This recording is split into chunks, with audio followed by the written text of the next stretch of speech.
ఈరోజు మనం భూమి మనం అనే అంశం గురించి తెలుసుకోబోతున్నాం.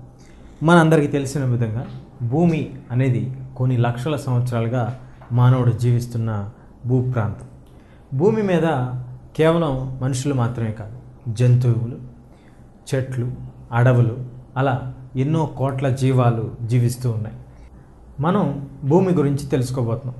ఇలా లక్ష సంవత్సరాలుగా ఎన్నో కోట్లాది జీవులు ఈ యొక్క భూమిపై నివసిస్తూ ఉండగా, మరి అంతకుముందు భూమిని మనం ఎలా చూసేవాళ్ళం, ఇప్పుడున్న పరిస్థితులు ఏంటి అనేదే మనం ఈ యొక్క అధ్యాయంలో తెలుసుకోబోతున్న ముఖ్యమైన అంశం. మొదటగా మనం కనుక చూస్తే, ఎన్నో కోట్లాది జీవులకి నివాస ప్రాంతంగా ఉంటున్న మన యొక్క భూమి మనకి చాలా రకాలైన వనరుల్ని కల్పిస్తూ వచ్చింది. అదేవిధంగా నీరు కానీ, నేల కానీ, అడవులు కానీ, చెట్లు కానీ, పశుపక్షాదులు కానీ, జంతువులు కానీ ఎంతో స్వేచ్ఛగా జీవిస్తూ ఉండేవి. మనం ఎన్నో సంవత్సరాలుగా మానవుడి యొక్క పరిణితిని కనుక మనం చూస్తే, జంతువులు, అడవులు, పశుపక్షాదులు అన్నిటి మీద తనకి అధికారం ఉన్నట్లుగా భావిస్తూ, తనకు కావలసినట్టుగా, తనకు ఒకవేళ భూమి కనుక అవసరమైతే అక్కడున్న అడవిని సమూలంగా నరికి ఆ ప్రాంతాన్ని భూమిని తను నివాసయోగ్యంగా మార్చుకోవటం మొదలెట్టాడు. ఎప్పుడైతే తన నివాసానికి కానీ, తన యొక్క వ్యవసాయానికి కానీ భూమి లేదా అడవుల్ని సమూలంగా నాశనం చేసి కానీ, లేదా వాటిని తగలబెట్టి కానీ ఆ భూమిని వాడుకోవటం మొదలుపెట్టాడో, అప్పుడు ఆ పరిసరాల్లో మార్పు అనేది రావటం సంభవించింది. ఈ పరిసరాల్లో వచ్చిన మార్పు వలన మానవుడు సరిగ్గా ఏం మార్పు వచ్చిందనే తెలుసుకునేసరికి పూర్తిగా కావాల్సినంత దోచుకోవడానికి దొరికిన గనిగా భూమిని భావించడం మొదలెట్టాడు. ఎప్పుడైతే మనం ఈ దోచుకోవటం మొదలెట్టామో, అంటే ఈ దోచుకోవాలనే ధోరణిలో ఉన్నాడో మానవుడు, తనకి ఏది కావాలంటే అది, ఎంత కావాలంటే అంత తీసుకోవటంకి, ఇవ్వటానికి మాత్రమే ఉంది భూమి అనే ఆలోచన ధోరణితో మానవుడు ముందుకెళ్ళటం కొన్ని వేల సంవత్సరాల పాటు జరిగింది. ఇలా సుమారుగా కొన్ని వేల సంవత్సరాల పాటు మానవుడు తన యొక్క చర్యలు చేపడుతూ వస్తూ చివరికి ఎలాంటి మార్పులు వచ్చినాయి అంటే పర్యావరణంలో, ఈ రోజున పర్యావరణంలో వచ్చిన మార్పులకి ప్రతి ఒక్క మానవుడు బాధ్యత వహించాల్సిన పరిస్థితి. ఏమిటా మార్పులు అంటే, ఇష్టం వచ్చినట్లు భూమిని దోచుకున్నందువలన, లేదా ఇష్టం వచ్చినట్లుగా భూమిపై ఉన్న వనరుల్ని వాడుకోవటం వలన, ఒక నేల కావచ్చు, నేలలో చెట్లు ఉంటేనే భూమి వాతావరణం సమతుల్యత అనేది ఉంటూ ఉంటుంది.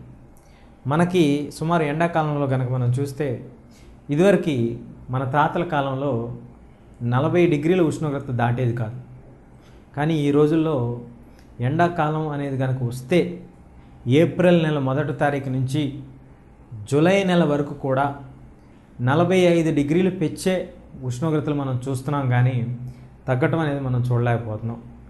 కొన్ని సందర్భాల్లో ఈ రేణిగుంట, అలాగే మనం కొత్తగూడెం బొగ్గు గనుల్లో అయితే నిప్పుల ఆవిరి సైతం భూమిలోంచి రావటం మనం గమనించవచ్చు. అంటే అక్కడ 48 నుంచి 50 డిగ్రీల ఉష్ణోగ్రతను మనం గమనించవచ్చు. అలాగే ఢిల్లీ నగరంలో కూడా సుమారు 45 నుంచి పైపెచ్చే ఉష్ణోగ్రతలు మనం చూడొచ్చు. కాశ్మీర్లో కూడా ఎండ సెగ తెలుస్తుంది ఈ రోజుల్లో. కాశ్మీరు ఎంతో ఉష్ణోగ్రతలతో, చాలా తక్కువ ఉష్ణోగ్రతలు కలిగి ఉన్న ప్రాంతాలు. ఎందుకంటే అటు పక్కన మనకి హిమాలయ పర్వతాలు ఉండటం వలన వాళ్ళకి అసలు ఎండ అనేది తెలిసేది కాదు. కానీ ఈ రోజుల్లో కాశ్మీర్లో కూడా వేడి తెలుస్తుంది. ఎందుకు ఇలాంటి పరిస్థితులు, మార్పులు వచ్చినాయి అంటే, మానవుడు చేసిన పనుల వలన కానీ, మానవుడు చేపట్టిన చర్యల వలన కానీ. ఎంత అవసరమో అంత వాడుకోవటం వివేకం. కానీ మానవుడు వివేకాన్ని వదిలేసి అవివేకంతో ఎంత కావాలో అంతకంటే 10 రెట్లు ఎక్కువ శాతాన్నే కోరుకోవడం మొదలెట్టాడు. ఉదాహరణకి, భూమి కావాలి, తనకి తన కుటుంబానికి భూమి కావాలి.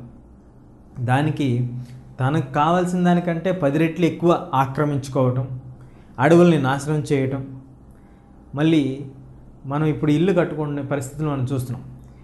ఇల్లు నిర్మించాలంటే, ఇల్లు నిర్మించడానికి కావలసిన వస్తువుల్లో ముఖ్యమైనది నేల. ఈ నేలని పూర్తిగా కప్పేస్తూ కాంక్రీట్ జంగిల్ కింద చేసేస్తున్నారు. ఎటు కూడా నీళ్లు వెళ్ళటానికి కానీ, అలాగే సూర్యరశ్మి నేల మీద పడటానికి కానీ అవకాశం లేకుండా చేస్తున్నారు. ఇలాంటివన్నీ చర్యలు కలిపితే పర్యావరణంలో సమతుల్యత దెబ్బతింటం మొదలెట్టింది. ఈ పర్యావరణంలో సమతుల్యత దెబ్బతింటం వలన వాతావరణంలో మార్పులు రావటం మొదలెట్టినాయి. ఎప్పుడు మనం విని కూడా ఉన్నాం, ఎండాకాలంలో తుఫానులు రావటం, వర్షాలు రావటం. అదే వాతావరణంలో మార్పులకి సూచన. వర్షాకాలంలో మనం కనుక గమనిస్తే సరైన సమయానికి మాన్సూన్స్ రాకపోవటం, ఇలాంటివన్నీ కూడా వాతావరణంలో సమతుల్యత లోపించింది, దెబ్బతిన్నది అన్నదానికి మనం సూచనలుగా మనం తీసుకోవచ్చు. మరి 6 నుంచి 8వ తరగతిలో కనుక మనం చూస్తే మనం భౌగోళిక శాస్త్రంలో మనం చదువుకున్నాం. వివిధ ప్రాంతాలు, ఆ ప్రాంతంలో ఉండే మనుషులు, వాళ్ళ యొక్క ఆహారపు అలవాట్లు, వీటన్నిటి గురించి కూడా మనం తెలుసుకోవడం జరిగింది.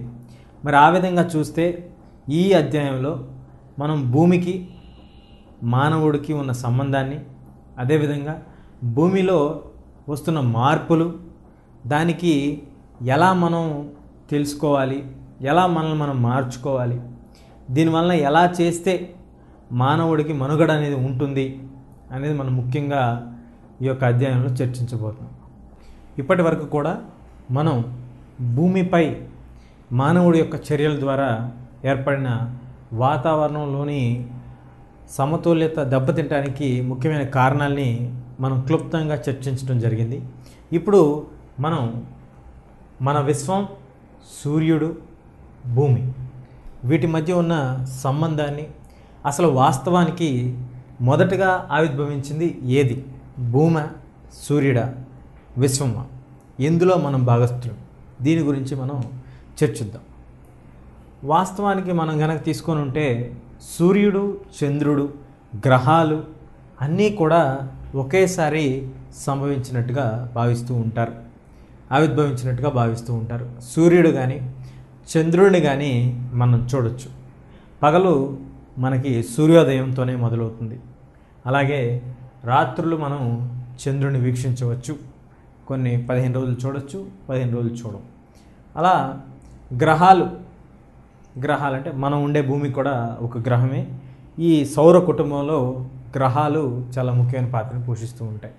మరి వాస్తవానికి సూర్యుడు, చంద్రుడు, గ్రహాలతో పాటుగా ఈ యొక్క విశ్వంలో లేదా సౌర కుటుంబంలో మనకి నక్షత్రాలు కూడా ఉన్నాయి. మరి నక్షత్రాల యొక్క పరిస్థితి ఏంటి? అవి గ్రహాల కాదా?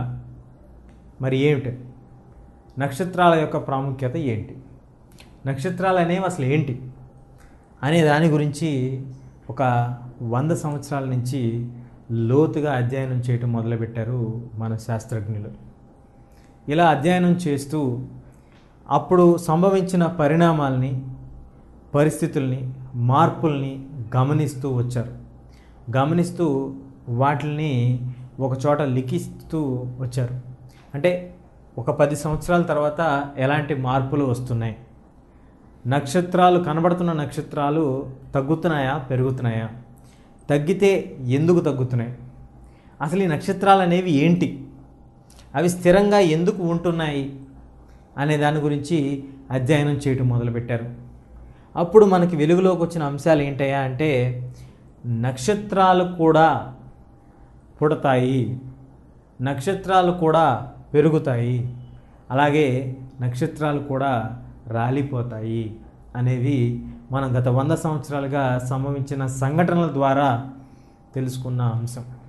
అంటే మన విశ్వంలో సూర్యుడు, చంద్రుడు, గ్రహాలతో పాటుగా ఎన్నో లక్షల నక్షత్రాలు కూడా ఉంటాయి. ఎప్పుడైతే భూమి లేదా సౌర కుటుంబం ఆవిర్భవించిందో అప్పుడే నక్షత్రాలు కూడా ఆవిర్భవించినవి. సూర్యుడు మనకి అతి దగ్గరగా ఉన్న నక్షత్రము. సూర్యుడి మలే ఎన్నో వేల కోట్ల మైళ్ళ దూరంలో ఉంటున్న అనేక నక్షత్రాలనే మనం చూస్తున్నాము. అవి సూర్యుడి కంటే ఎన్నో రెట్లు అధికంగా మనకి దూరంగా ఉండటం వలన మనం వాటిని చాలా చిన్న పరిమాణంలో చూడగలుగుతున్నాము అనేది మనం అర్థం చేసుకోవాలి.